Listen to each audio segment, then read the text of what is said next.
I grew up in the church, and I loved being part of church. And for the majority of my life, whatever the church told me, I was like, that's good. It must be right, because it's the church, and why would they tell me anything different? This included understandings of marriage and love and God's design for what families were. And I was told about the sin that was being gay and what that meant. And I was often told that a lot of people who are gay just have one agenda, which is to be promiscuous and sleep with as many people as possible. That is a terrible stereotype that was smashed completely when my uncle's brother-in-law got married in 2001 here in California, and it smashed every stereotype that I'd been told by the church. And while marriage wasn't legal, they just loved each other so much that they wanted to promise that they would be together for the rest of their life. Not only that, but a few years later, a movie called Brokeback Mountain came out, and I started to realize all of the challenges that queer people face in our society. And all of it came to a head specifically here in California when, in 2008, same-sex marriage was on the ballot in the form of Prop 8. Now, I was a pastor, so everybody wanted to ask me about what I thought about Prop 8, and I was brand new. This was my first year in ministry. And I just kind of took you don't know, well, whatever, right? But I thought about what I should vote and support as a pastor. And I had this sense that the Bible said it was wrong, so I ended up voting against same-sex marriage in 2008. And I went to a friend the day after this vote took place, and we were talking about Prop 8 because everyone was talking about Prop 8. And he asked how I voted on it, and I said, well, I voted against same-sex marriage. And my friend said, what?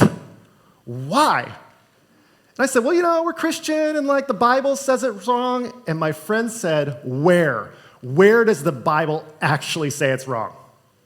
I had no idea in 2008. And I was embarrassed as a pastor because I'm like, well, if I'm going to be against this, I better know what the verses actually say. So I went to the Bible in 2008, and I said, this is it. I'm going for it. I'm going to become an expert on the verses. And I cannot tell you just how surprised I was when I thought, oh, wow, there's only 6 that talk about this. That's it. I was under the impression there was a lot more. And I started talking to my professors about it. I started studying the Greek, the Hebrew. I read anything I could about these 6 different verses, historical context. I read extra biblical sources. I was digging wherever I could find because I wanted to be an expert on these verses. And after 3 years, around 2011, I realized that it would be completely immoral for me to deny the sacrament of marriage to a queer couple, because the Bible doesn't have anything to say about orientation because that word wasn't invented until about 150 years ago. So I started saying to myself, oh no, I'm employed by an institution that doesn't want me to do this, but I have a sense that it would be completely wrong for me now to say no to a couple if they asked me to officiate their wedding. Now, some people may ask me here, why at this point didn't you just quit? Great question, and the fact is, I didn't want to quit for an idea, but I was willing to quit for people. If a couple actually asked me to officiate their wedding, I would have done it, probably gotten fired, and been fine with it. But to just quit for an idea didn't feel like the right thing in 2011. So I kept going. Eventually, I ended up at a church in 2012, and this church made me the young adult pastor. They said very clearly to me, Craig, we want you to bring college kids into our church. And college kids were only talking about queer identities and queer orientations. It was the number one question that I got asked. The second question that I got asked most often when I was doing college ministries was evolution, creation. I think it was a factor of 10 to 1, 10 questions about queer love versus 1 question about creation, evolution. So I went to the board a few months after they gave me this charge, and I said, okay, if you want me to bring college students into church, we have to talk about queer identities and queer love. And I want to do a series for our young adults called Adam and Steve. This is the graphic we were going to use. And it was going to be a 6-part series where we talked about each of those passages, and I was going to share all of the information that I had learned in the last 3-4 years of studying these verses. And I said, it's going to be 6 weeks long. It's going to be great. These are the things I want to say. I gave them the outline, and it was all about what the Bible didn't say that people thought that the Bible actually said. Now, when I presented this, there was a long silence as I sat down and they considered this from a church board perspective. And eventually, they talked it out and they said, look, Craig, we're looking at your outlines. We like what you have to say, but we're worried about building negative momentum. So could you please spread these sermons out over a year and rather than do a 6-week series? So that way, someone just shows up to church and you're like, okay, we're going to talk about Genesis 19. And then a few months later, you say, we're going to talk about Romans 1. And I heard this idea, and I was a little saddened by it because I really first of all, I liked Emily's graphic a lot. Second, I just was excited about building it and having the conversation going. But after talking to my wife for a little bit and going back and forth and thinking about it, I came back to the church board the next month and I said, hey, you asked me to spread it out over a year. I got a better idea. Why not 9 years? And they looked at me and were very confused by all this. I said, let's just do a 66-part series through the whole Bible. It'll take 9 years, and we're going to stop at every controversial verse there is and talk about it. There was a long pause after that one until a church board member said, wow, 9 years? And then they said, are you sure you're going to be around in 9 years? And I said, of course, why wouldn't I be? I found out why later. Now, in August of 2013, we did a sermon, the first Saturday in August, we did a sermon about the thesis statement and the structure of 1 Corinthians, and then the second week, we did 1 Corinthians 6, which we read just a minute ago, and I was talking about extra-biblical sources, I was talking about the geography around Corinth, I was talking about the history of pedophilia within Greco-Roman culture, and how this verse was much more of a condemnation of pedophilia than it was what we define as queer love today. And I said all those things, and people really leaned in and started talking about it. Then a few months later, in April of 2014, I did this sermon on Genesis that you heard a little bit of before, which is just that this is a sermon. This was about the story of Sodom and Gomorrah. And that Sodom and Gomorrah is a story about assault. It's not about consensual love. And I did that, and it was also well received at that time.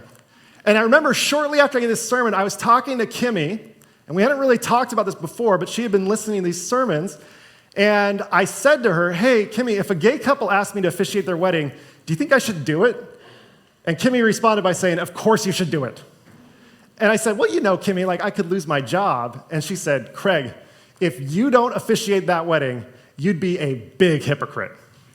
And I was like, well, she's on my side. This is wonderful. Then a few months later, after we had that conversation, on June 26, 2015, same-sex marriage was legalized throughout the country by the Supreme Court. However, I have told this story before, I was getting in more and more trouble as the months went by, just with the ideas I was sharing through this sermon series, through every controversial verse in the Bible. Hard to believe that happened. Until it was finally brought to a close in December of 2015. And we moved from the shadow, we felt God was calling us to start a church, and we started in February 2016, Paradox Church. Now, we started here at the Mission Gables Bull House, and I had the opportunity to stand up, and there are some people who have asked, why is it that your first sermon wasn't something where you stood up and said, hey, everyone, we all support gay marriage? And the reason it wasn't is because I was part of a founding board, and a founding board had the responsibility of creating a church that was a community, not just a guy. And I want to be very clear about something. The founding board was 7 members of the church, and we never wanted the process at Paradox to be, well, Craig decided this. That was never the goal. So while some people could say you could have said it at that moment, I would say it would have destroyed this whole idea of community and made it much more about one person. So we started Paradox, and while we were going through the Bible, we switched our colors from blue to red, kept going through the Bible, and while we were doing these services, we would meet at my dining room table, which looks like this, and the founding board put up with a lot because we met every week and hashed out every line of our Paradox Church bylaws. This was not work that anyone loved, and yet it was essential to defining how a community would decide what we believe and what we support and where we want to go. In this document, we worked on elders and trustees and overseers and how they all interacted with each other. And it took months of meeting every week and hours of going over every line with these wonderful people until we finally ratified it at the end of May of 2016.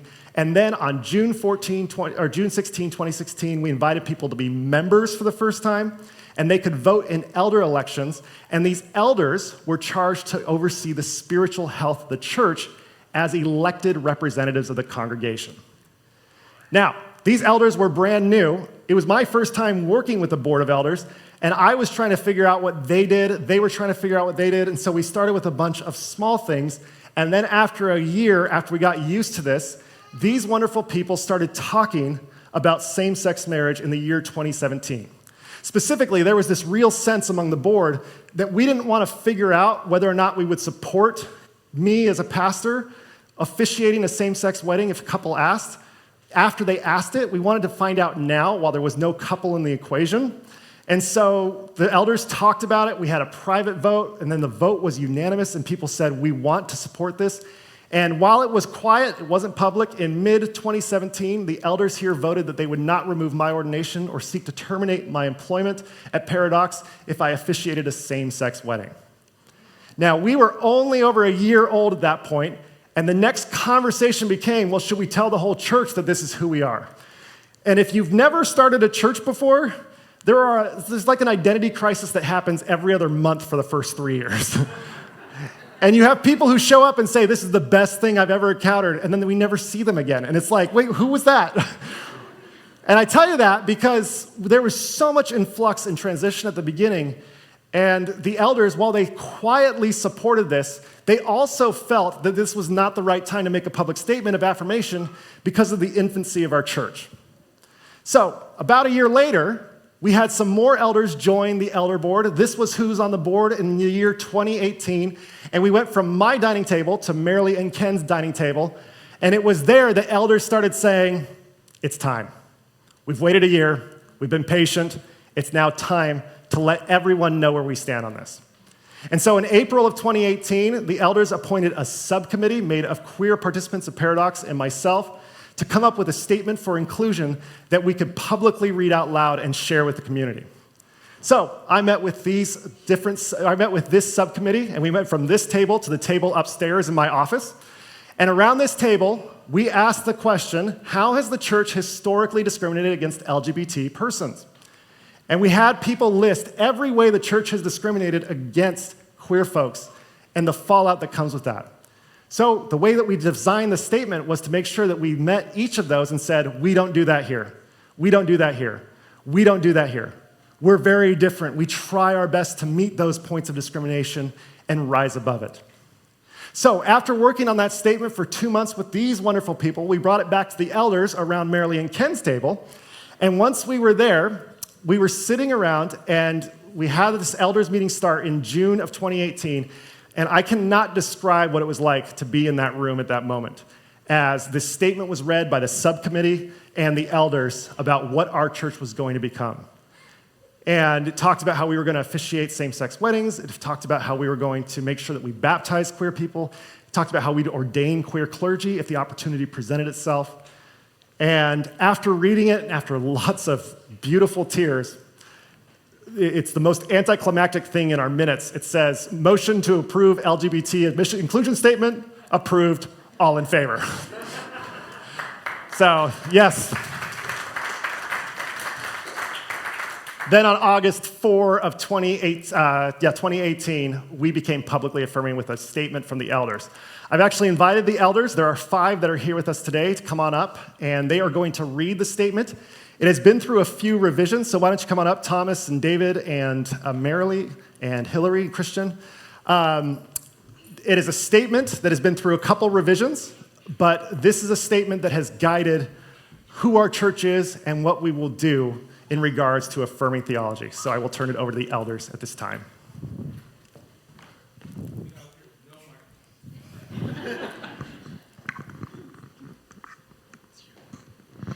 As the elders of Paradox, we are charged to cultivate the spiritual life of our church. This responsibility compels us to make a statement of full affirmation of all people who identify as part of the LGBTQIA+ or queer communities. We came to this conclusion after several years of extended study in the Holy Bible, sustained prayer, asking for God's guidance, and growing in relationship as a church body. Therefore, may everyone who comes in contact with us at Paradox know that we here live with the conviction that people of all sexual orientations and gender identities are fearfully and wonderfully made in the image of the divine. Welcome people across the spectrum of sexual orientation and gender identity to serve in every capacity of our church and to participate in the holy sacraments of baptism and communion. We do this because we believe the queer perspective is vital for a fuller experience of divine love and community. Ordain our pastors and higher church staff with full appreciation of their sexual orientation and gender identity, and the perspective they bring to the ministry of the gospel. We acknowledge the journey of self-discovery to be in harmony with our journey of following Jesus Christ. At Paradox, we provide a safe environment for people to question and explore their gender identity and sexual orientation because we believe this process to be holy. Celebrate the love between people of all sexual orientations and gender identity. For all who choose, our pastors will happily officiate the holy sacrament of marriage. Embrace children raised by parents of all sexual orientations and gender identities, and celebrate queer families through the holy sacrament of dedication. Educate all children and youth about the queer experience with the understanding that some may be queer themselves. We respect queer children and youth and trust in their self-knowledge of their identity. Recognize the historic and ongoing violence of the Christian church towards the queer community through queerphobic theology and practices. The church bears the responsibility to acknowledge these abuses and to create an environment where people feel free to celebrate their full identities without fear. Will not tolerate queerphobic language, actions, or theological teachings, and we commit to naming this behavior when it occurs. We will work as a community to grow in our use of inclusive language and to respect an individual's name and pronoun, as this is crucial to creating a supportive environment for queer members of the community. Believe that God encompasses the full spectrum of gender. To honor the gender expansiveness of God, we will use a variety of pronouns, including he, she, and they, and metaphors when we describe the divine. Hold space for diversity and intersectionality in the queer experience, recognizing that a multitude of factors such as race, gender, ability, and class inform the queer experience and contribute to various degrees of oppression and inequality that the queer community faces. We say and commit to all of these things in order to bring glory and honor to God. To love others as we love ourselves. And to love God with all our heart, mind, and soul. Sincerely, the elders of Paradox Church.